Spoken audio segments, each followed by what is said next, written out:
Hello everyone, welcome to ixamBee. Students, IBPS SO prelims के जो admit card है वो finally release हो गए हैं, क्योंकि इस पे काफी डाउट बना हुआ था कि एग्जाम डेट कौन सी होगी, कब ये एग्जामिनेशन होगा, क्योंकि नोटिफिकेशन में जो दिया गया था एग्जामिनेशन डेट, वो एग्जामिनेशन डेट दी गई थी या तो 24th या फिर 31st। सो फाइनली ये 31st ये डेट होने वाली है एग्जामिनेशन। आप ये देख सकते हैं, click here to download the online preliminary exam call letter. तो आप यहाँ पे जाके अपना जो कॉल लेटर है उसको आप डाउनलोड कर सकते हैं, रोल नंबर एंड पासवर्ड डाल के आप यहां से डाउनलोड कर सकते हैं। इसके अलावा जो इंफॉर्मेशनल हैंडआउट है वो भी रिलीज हो चुका है।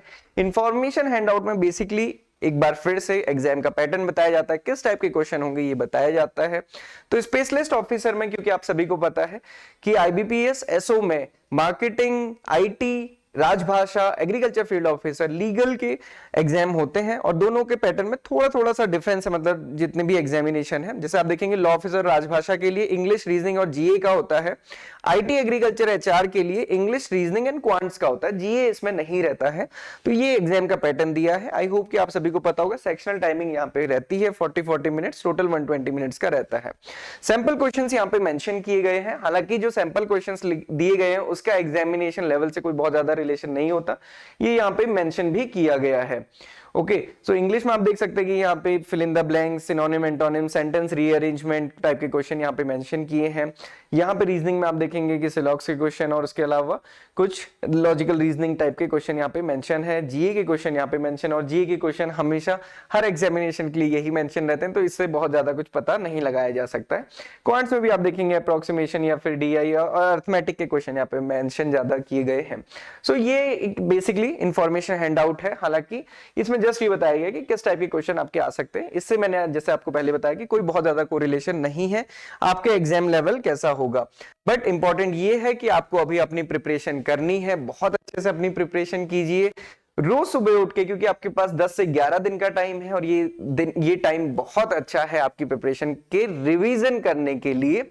रोज सुबह खुद को उठ के याद दिलाइए कि I can do this, I can definitely clear this examination. Definitely जब आप खुद को रिमाइंड कराएंगे तो आप ये भी देखेंगे कि आपने उसके लिए कितनी प्रिपरेशन की है।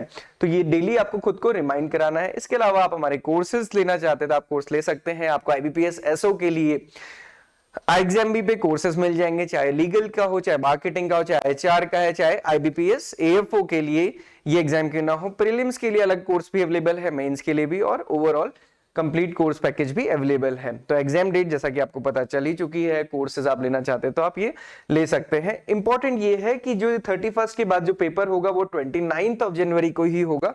सो फिर मेंस के लिए आपको अपने प्रीलिम्स के एग्जाम के बाद बिल्कुल लग के प्रिपरेशन करनी है। तो अपने टाइम को डिवाइड कीजिए, रोज मॉक टेस्ट सॉल्व कीजिए, जितने मॉक टेस्ट करना चाहते हैं, जितने आपसे हो सकते हैं आप उतने मॉक टेस्ट अटेम्प्ट करके जाइए। बेसिकली उससे आपकी एक अच्छी प्रिपरेशन होगी। कट ऑफ बेसिकली एक इंडिकेशन होता है जस्ट कि लास्ट टाइम कितने मार्क्स आए थे, तो उससे भी आप डिफिकल्टी लेवल समझ सकते हैं। एग्जाम हार्ड है इसका मतलब ये नहीं कि इम्पॉसिबल है। आपको प्रैक्टिस करना है, प्रीलिम्स के लिए, मेंस के लिए रिवीजन करना है, मैक्सिमम मॉक टेस्ट को अटेम्प्ट करना है। कोर्सेज में ऑलरेडी आपको बता ही चुका हूं, हमारी ऑनलाइन क्लासेस चल ही रही है, आप ऑनलाइन क्लासेस भी ज्वाइन कर सकते हैं। मॉक टेस्ट इंपॉर्टेंट है, मॉक टेस्ट दीजिए, इन मॉक टेस्ट से ही आपकी मैक्सिमम प्रिपरेशन लास्ट टाइम पे होगी। So this is all for today. Thank you everyone, and अपने कॉल लेटर आप जरूर डाउनलोड कर लीजिए। इसके अलावा हमारे सेशंस रेगुलरली आपके प्रिपरेशन के लिए चल ही रहे हैं। Thank you everyone for watching this video and have a good day ahead.